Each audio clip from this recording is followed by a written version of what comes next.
Yan, so isang magandang araw sa inyong lahat mga kaselyo. So nakakuha na naman tayo ng mga panibagong issue mula sa Manila Central Post Office. Ito po ay nirelease noong May 31, 2024. At ito po ay traditional weapons. So inilalarawan ng issue na to yung ating mga traditional na sandata dito sa ating bansa. So pasadahan lang natin, meron tayong makikitang ilang mga sandata na ginamit ng ating mga ninuno. Yung iba, ang mga ilan sa mga ito, nakikita pa rin natin na ginagamit magpa hanggang ngayon. Okay, so simulan natin dito sa blocks of 4 na stamps. So makikita natin yung sinawit, isang uri ng battle axe mula sa Igorot groups sa Mountain Province. Ayan yung itsura niya.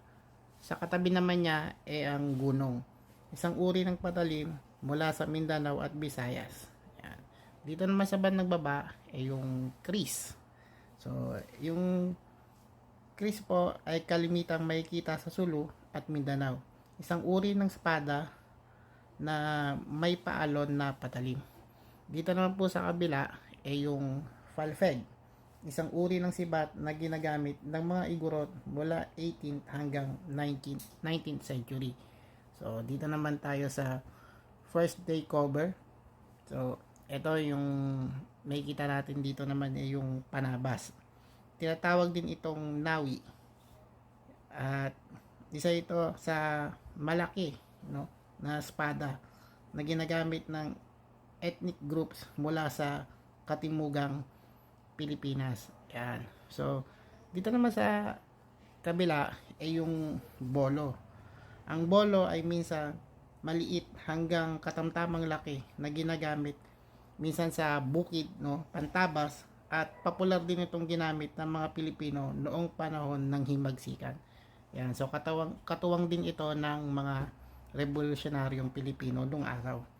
So, kung makikita nyo naman yung disenyo ng cancellation, so ito naman yung balisong. So yung balisong o yung butterfly knife ay nagmula sa Batangas. Isa itong uri ng pocket knife na kalimitang pinapaikot-ikot hanggang lumabas yung patalim nito. So yan, shoutout sa lahat ng mga taga Batangas. Meron naman tayo ditong souvenir sheet, pero may ibang disenyo to, pero tingnan muna natin itong kampilan. Yan. So yung kampilan ay isang uri ng tabak na may isang talim na tradisyonal na ginagamit ng iba't ibang pangkat etniko sa buong Pilipinas.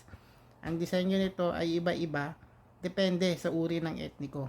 Ngunit kadalasan naglalarawan sa buhaya, bakunawa, o sa repenteng dagat, o kaya naman ay kalaw. So ito po yung kampilan.